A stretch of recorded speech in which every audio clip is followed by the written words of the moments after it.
Next month, I'm headed back to Richard Branson's secluded spot in the Caribbean called Necker Island. Over 5 days, I'll be surrounded by other entrepreneurs and changemakers talking about business, leadership, politics, and how to use our companies and platforms as vehicles for good.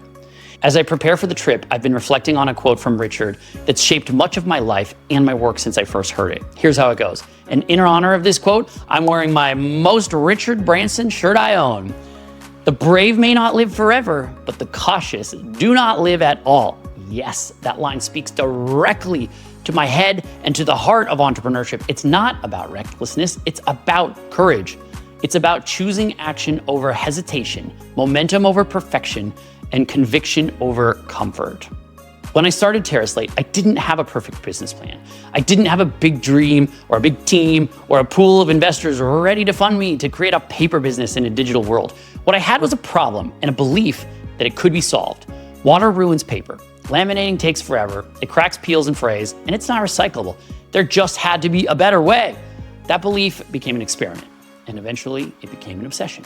After a year of R&D, I had 100,000 sheets of waterproof paper stacked proudly floor to ceiling in my basement. The only problem? I had pretty much no idea how to sell all those sheets.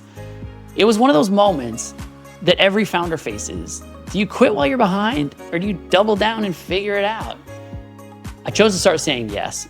Yes to figuring it out. Yes to calling potential customers one by one. Yes to building a brand from scratch. Yes to learning what I didn't know. Yes to being brave. Even when walking away would have been easier and probably a lot cheaper. Looking back, that decision didn't just launch a product, it launched a company.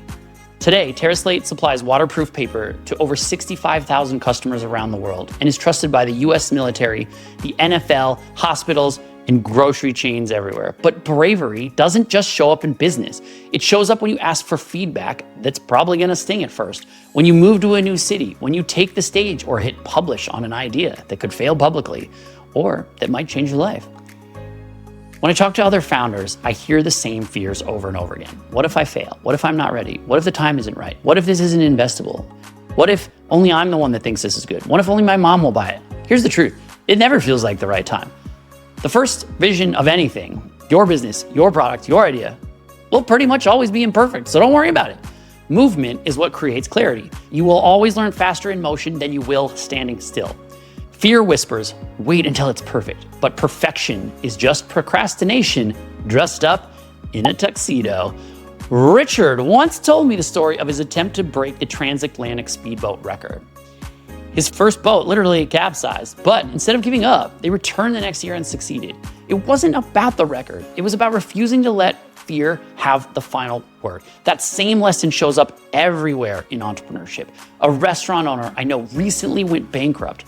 The pandemic hit them so hard, but instead of closing, he pivoted to takeout and started selling family-style meals that kept his door open. Now he's got 3 ghost kitchens in addition to that location. Another friend launched her coaching business while still working full-time. Her first clients came directly from messages on her LinkedIn and from her Instagram profile.